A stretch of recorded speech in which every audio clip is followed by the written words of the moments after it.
I need you to imagine something. You get into an Uber after a long day, tired, ready to go home. The rain is falling hard, city lights blur through the windows, and all you can think about is getting under a warm blanket. But then the driver misses your turn. You ask him to stop. He looks at you in the mirror and says, "Your house is surrounded. I was sent to save you. My name is Ayla Brooks. I am 28 years old. I work in tech, and I live alone in a quiet neighborhood outside Seattle. I've always considered myself careful, but calm, not someone who panics easily. That night tested every bit of that confidence. Before I share what really happened, tell me where you're watching from and don't forget to subscribe for more real-life stories that will keep you on the edge of your seat." It was a rainy Thursday night in Seattle. I had stayed late at the office finishing a last-minute software update. My head was pounding and my eyes hurt from hours of staring at code. I just wanted peace, my small apartment, soft lights, and maybe some leftover pasta. I texted my sister Talia, a nurse who never sleeps normal hours. "Heading home," I wrote. She replied instantly, "Be careful, Ayla. Call me if anything feels off." She's always been protective since Dad passed away. Mom is the same, always trusting her gut. Earlier that morning, she'd said, "You've got my instincts, sweetheart. If something feels wrong, listen to it." I remember smiling at that. I wasn't scared of much. I lived in a safe area, worked hard, minded my own business. I had my routines, same bus routes, same coffee shop, same Uber pickups when it rained. I was logical, not superstitious like Mom. That night, the rain was coming down in silver sheets. I didn't want to walk in it, so I ordered an Uber. The driver arrived in minutes. His name popped up as Marcus Hale.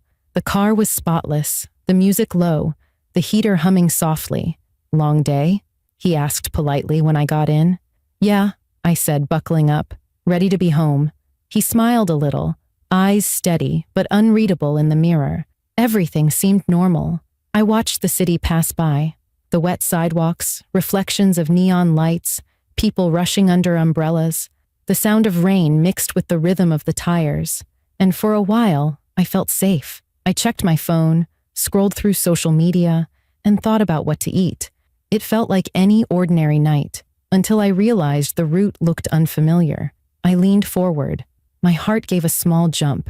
Maybe he just took a shortcut, I told myself. But that quiet voice in my head, the one my mom called instinct, started to whisper, "If you're ready to find out what happened when I asked him to stop, subscribe now and tell me in the comments where you're watching from." I stared out of the window, watching the familiar streets fade behind us, and a sharp uneasiness settled in my chest. We were supposed to turn right 2 blocks ago. I knew my route, home by heart. Every tree, every old brick building, every gas station that glowed like a small beacon on rainy nights. Instead, the car rolled past my turn without slowing. My heartbeat picked up. I leaned forward, trying to sound calm. "Hey, you missed my street," I said, forcing a polite tone. Marcus kept his eyes on the road. "I know," he answered. Just those 2 words. No explanation. No apology. My back stiffened and a nervous chill spread down my arms. I swallowed. "Well, you need to turn around. My street is back there." He didn't respond. His hands tightened on the steering wheel. The windshield wipers beat fast, matching the rhythm of my breathing as anxiety crept in like cold air under a door. For a few seconds, I froze, trying to rationalize it. Maybe he was avoiding traffic. Maybe the GPS updated, but there was no traffic, and my phone map still showed the original route. I lowered my voice, attempting calm again. "Can you pull over?" "No," he said. "Not yet." Those words dropped into my stomach like a stone. My fingers started shaking. I quickly opened my Uber app to report a wrong route or cancel, but it glitched and froze. The location marker spun as if the signal had been cut. I turned my screen to him. "The route isn't right. Please stop the car." He didn't look at me. His voice stayed steady. "I can't let you go home right now." A wave of fear washed over me. I gripped the door handle. It clicked, locked. My throat tightened. That was when panic tried its hardest to take over. Every true crime video I'd ever accidentally watched online came rushing into my mind. Women trusting the wrong person. Someone acting calm right before everything went bad. Instinct screamed inside me. I pressed back in my seat, trying not to sound desperate. Why can't I go home? Because your house isn't safe. I stared at the side of his face, searching for a sign he was joking or mistaken, but he didn't even blink. His jaw was tense, his eyes forward, like he was driving into something serious.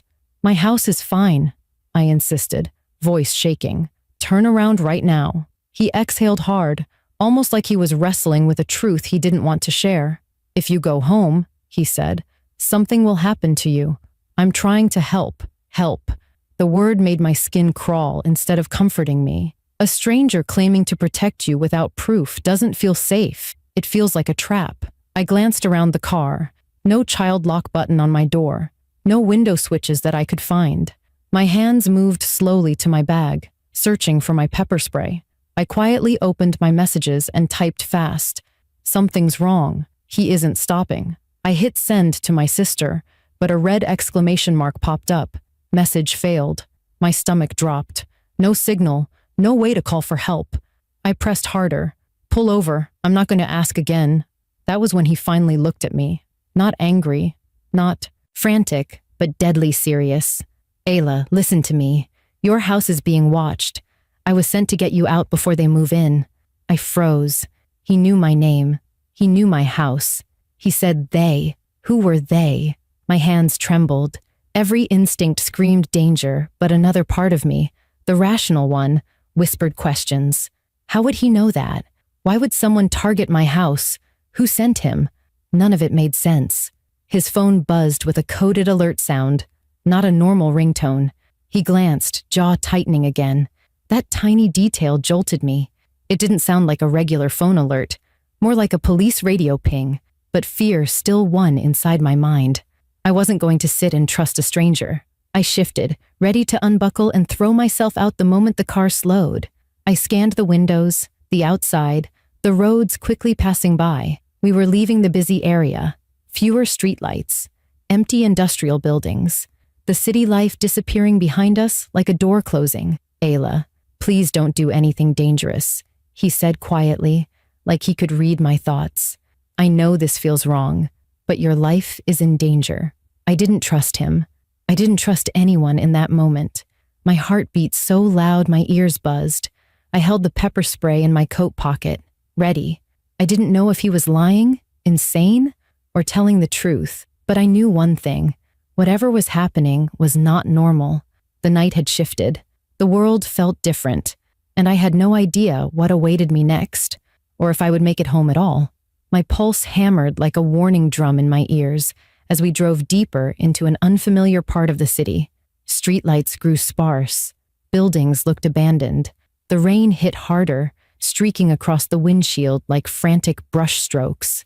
Every part of me wanted to scream or throw myself out of the car, but another voice inside whispered that panic would only make things worse. I took slow breaths, trying to keep my mind sharp. Fear can make you freeze. Survival demands you think. I shifted slightly, enough to test if my seatbelt would unlock quickly. It did. Good. My hand stayed wrapped around my pepper spray, hidden in my pocket. The car slowed as we approached a red light. That window of opportunity opened inside my head, a moment where I could run, scream, bang on doors, anything. I prepared to move, but as I leaned forward, Marcus held up his palm gently. Please don't, he said. His voice was low and steady, but there was urgency there, not force. If you jump out now, you'll only make yourself a target. They are watching your house and your roots. I didn't go there because they are waiting. I'm trying to get you somewhere safe first. His words punched confusion into me. A target? Roots? What did that even mean? I swallowed hard and forced strength into my voice. Why should I believe anything you say? Pull over and let me out right now, or I swear I will hurt you. My voice cracked slightly, but I meant every word. He nodded, like he respected the threat. You should question me. You should be scared. But I did not come to hurt you. I was contacted to escort you away before something happened. Contacted by who? I demanded. My grip tightened on the spray. Every second felt like a blade pressed against my back, waiting to strike. Marcus reached slowly toward the center console. I tensed, ready to spray, but instead of a weapon, he picked up a black phone, thick, rugged, military style. He held it out toward me. I can't give this to you yet, but I can show you something when we stop. I need you to hold on a little longer. No, I snapped. You show me now. Ayla, I can't. If I unlock it here, they'll pick up the signal. We need to get out of sight. I paused, chest rising and falling sharply. There was fear in his eyes too. Not fear of me, fear of something bigger. That terrified me even more. The light turned green. The car rolled forward. I looked out and realized we were entering an industrial yard. Old warehouses, chain-link fences, parked trucks, and security lights flickering like dying stars. The kind of place where no one would hear you scream. My heart thudded painfully. I made a decision. If this was going to end badly, I wouldn't go quietly. I took a deep breath and shifted forward slightly, ready to lunge for the door when the car slowed again. My muscles tensed. Before I could act, a sudden vibration buzzed from Marcus's phone. He grabbed it quickly, glanced down, and a sharp breath escaped him. "We're late," he whispered. Then he turned off the car. My throat tightened. Late for what? He turned toward me, and this time his voice shook just a little. "A handoff. Someone is coming to take you the rest of the way. You'll see who sent me. I swear on my life, you are not in danger from me." My mind spun. A handoff? Rest of the way? My stomach churned. The car sat silent for a moment, engine off, rain pounding outside. I could almost hear my mother's voice. "Trust your instincts." My instinct said danger. My instinct also said something real was happening, and running blindly could be worse. I whispered to myself, "Stay alert. Don't trust. Don't freeze." Marcus lowered his tone, speaking gently but firmly. "If I wanted to hurt you, Ayla, I wouldn't have driven you out in public roads or talked to you this much. I would have done it already. I need you to decide if you want to survive or gamble." I hated that his logic made sense. Fear is heavy when truth hides behind it. I didn't know if he was a monster or a shield, but I knew running into the dark alone with no phone signal and no plan could kill me faster. The distant sound of tires splashing through puddles reached us. Headlights appeared far down the road, slowly approaching. "This is it," he murmured. I braced myself, every nerve on fire. My hand stayed ready on the spray. My legs coiled to run, if I had to. Survival mode sharpened inside me. I didn't know who was in that vehicle or what truth was waiting, but one thing was certain. My life had already changed. There was no going back to the quiet girl who thought she was safe. I stared at the approaching lights, heart pounding like a battle drum. Whatever truth was coming would either protect me or destroy me, and I was ready to fight for my life either way. The headlights grew brighter and then split into two shapes as a black SUV rolled up beside us and stopped. My whole body felt like a live wire. Marcus killed the engine, and for a moment we sat in a pool of rain and light, neither of us moving. The SUV's passenger door opened, and a man I did not know stepped out, rain soaking his coat, but his posture steady, like someone who had been through worse and kept walking. He walked to our window, and for the first time, he smiled in a small, careful way that tried to be kind and failed. "Ayla Brooks?" he asked. I managed a whisper, "Yes." He pulled a badge out from under his coat and showed it to me without the theatrics you see on TV. It was plain, not flashy, and his name on it read, Detective Rowan Pierce. His voice was calm and direct. "We'll explain on the move. Get out of the car slowly." My legs felt like jelly, but I did what he asked. Marcus opened my door and helped me step into the cold. And when I turned to look back, he gave me one last steady look like he was handing over something fragile. The detective guided me to the SUV, and a woman I recognized stood up from the back seat before I could sit. It was Talia, my sister, hair plastered to her forehead from the rain, eyes wide and raw with something that might have been guilt or relief. She closed the door behind me and reached for my hand like she might never let go. I wanted to scream questions, to demand answers, but all I could feel was that strange, split sensation of relief and terror. Inside the SUV, Detective Pierce told the story in pieces that snapped me awake. 2 hours earlier, A nurse at the hospital where Talia works had overheard a conversation between two men in a break room.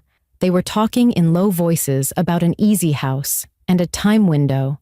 Talia had told the nurse she thought someone was joking about a patient's address, but the nurse heard the street name, and it matched mine. She reported it to security, who alerted a detective they trusted. That detective was Rowan. He could not risk a normal patrol because whoever these men were had been watching routes and signals. They needed someone who could step in quietly, someone who could drive and keep a presence without spooking the suspects. Marcus, Rowan explained, is an ex-military driver with experience in protective extractions. He would look like a regular Uber driver, and that is exactly what he did. My breathing came faster as the pieces clicked, but I still could not breathe easily. "Why didn't you call me?" Talia asked, and her voice cracked like the edge of something breaking. She turned to me with a face I had not seen in years, raw, young, and full of fierce protectiveness. She had been the one to push the hospital nurse until the report was taken seriously. She had been the one who called Detective Pierce and demanded action. She had been the one who, in the middle of her shift, had refused to let this go. I felt my throat tighten, because the thought that she had been working in the background while I sat in ignorant comfort made me both ashamed and grateful. Rowan's phone buzzed and he glanced down, then looked up, his jaw tight. "We have footage from a neighbor's camera," he said, and my heart dropped harder. He played a clip on his phone. It was grainy but clear enough to make my stomach drop. A dark figure moving around the back of my house 2 nights ago, a shadow lingering at the gate, careful, patient. Rowan explained they found traces of cuts to an alarm box and some fresh footprints in mud. "They were preparing," he said bluntly. "They were watching routes, waiting for you to come home." Those words landed like a slap. Images that had been flickers of anxiety now had teeth. I thought of my front door, my quiet hallway, the mug I had left on the counter that afternoon, and how normal it all had felt. Talia's hand squeezed mine so hard I felt the pressure in my bones. I wanted to cry and laugh and punch a wall all at once. Marcus stayed nearby, silent, the rain making his profile look like a statue. He met my eyes, and for the first time I saw exhaustion in him, not menace. "I'm sorry you had to find out this way," he said simply. It was the most human sentence he'd offered the whole night, and for a second I believed he meant it. Detective Rowan put a gentle but urgent arm around my shoulders, like I was someone he had to keep safe until the streets were secure. He explained they would take me to a safe house for the night, interview me, and then check who might have been targeting me and why. "We don't know the motive yet," he admitted. "Sometimes it is stolen property, sometimes personal grudges, sometimes the wrong address for a criminal plan. What matters is, you are not walking into that house tonight." My mind searched for reasons. Enemies I did not know, a neighbor I'd annoyed, some random danger, but nothing fit. The detective's words about motives sounded clinical and hollow in my chest. It did not matter why yet. What mattered was the sudden reality that plans had been made against me, without my knowledge. Outside the SUV, the rain began to let up, and in the distance I could see the faint flicker of police lights, teams working quietly at my neighborhood. Rowan's phone rang again, and he stood up to take it, then turned to Talia and me. "We will get you answers," he said, voice hardening into steel. "We will find who did this and why." Talia rested her head against my shoulder, and for the first time that night I let myself cry. Not loud, not theatrical, just a small breaking sound that released the tight knot of fear and fury in my chest. I thought of Mom and her words about instincts. I thought of all the small precautions I had ignored because they felt like overreactions. I thought of how easily a life can tilt toward danger, and how, sometimes, salvation looks like a stranger who knows your name and a sister who refuses to be quiet. In that cramped SUV under the hum of the radio and the steady hands of people I had only just met, I felt the strange warmth of being protected and the cold realization that nothing about my life would feel the same again. The safe house was quiet, the kind of silence that feels heavy after chaos. The rain had stopped, and the world outside seemed calm again, but I felt like I was floating in a different reality. I sat on the edge of a temporary bed, hands still trembling, the taste of fear and adrenaline lingering in my throat. Talia paced the room like she was afraid staying still would let everything sink in. I watched her movements, grateful, but also shaken by the thought of how close everything had come. Detective Pierce stepped inside, wiping a clipboard with his hand like he was trying to smooth out the wrinkles of the night. "We secured your home," he said. There were signs of forced tampering on the security box, and someone had moved the trash bins to block one exit route.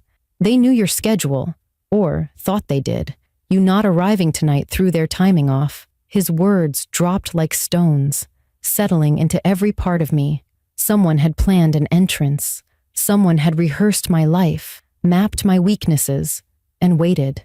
I thought of the quiet moments I'd spent walking into my house at night, keys in hand, never looking behind me because I always felt safe. That comfort suddenly felt like a luxury I'd carelessly assumed.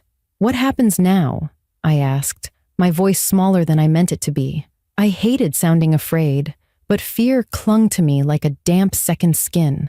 Detective Pierce sat across from me. His expression softened, not in pity, but in that firm, grounded way people look when they know the world is dangerous and have chosen to stand in front of it anyway. "We increase neighborhood surveillance. For now, you won't return home alone. We'll piece together who did this and why. We'll need statements from you and security footage from nearby businesses. And you will take every instinct seriously from now on." His last sentence felt like it was aimed at my soul. For years, I brushed away warnings, convinced logic alone was enough to navigate life. Tonight proved instincts could be the difference between safety and tragedy. I nodded slowly. "Thank you," I said, "for taking this seriously, for being there before I knew I needed help."